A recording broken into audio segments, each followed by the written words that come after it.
In this video, you will learn how to group your HTML using HTML classes. Now, there are three primary reasons for grouping your tags together. The first reason is that it helps make sense to somebody who is seeing your code for the first time so that they can actually understand what your code is and where everything is. The second reason is to help yourself know where everything is after you've taken a couple months off and you haven't seen the code in a while. And the third reason is to make it easier to make multiple changes in your code at the same time so that you don't have to go through every single thing in an individual fashion and change it by hand. This means faster production time, which is what we want. That's the entire reason we're using CodePen, remember? So let's go to HTML classes now and show you what that means. So here is an HTML class, which we call picture group. And inside of that contains our pictures. So now when somebody sees this code for the first time, they'll see, oh, here's some images, and then they're in the picture group. Makes sense, right? So another example would be if you have a blog post, then you want to group all of the blog content together in one class, and then you'll group all the headings together in one class. So let's make an example of that real quick to show you what I mean.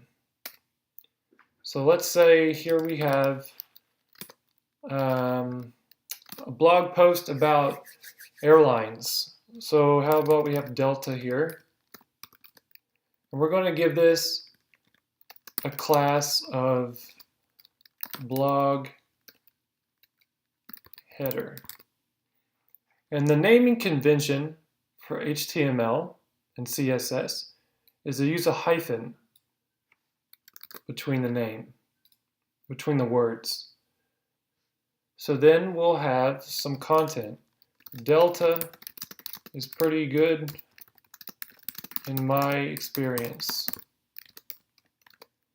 Now, since this is the blog content, we're going to give this a class of blog content.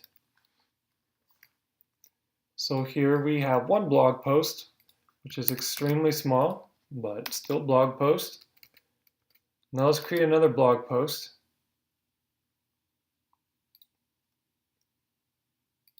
Forgot to close my tag. And another airline, say United. Let's have our blog content say, I don't know because I haven't flown with United. So now when somebody looks at your blog, they can tell that Delta is the blog header and that Delta is pretty good in my experience is the blog content. So you can see off the bat that it is easy to understand. Now, I'll show you how we can change things on the fly and how much easier classes make things to change. So let's change the blog content to be a different font family. So let's take the blog content and font family. Let's make this Tahoma.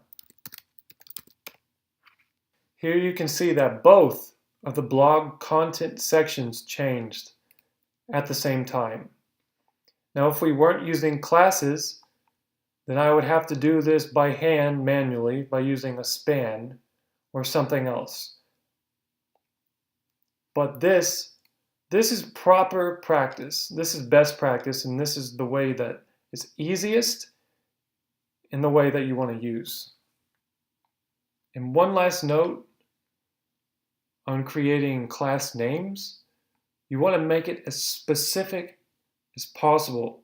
Because if you haven't looked at the code in months, and you make your name ambiguous, like instead of blog content, say blog stuff, you're not going to know what that means. When somebody else looks at that code, they're not going to know what it means either. So make it specific.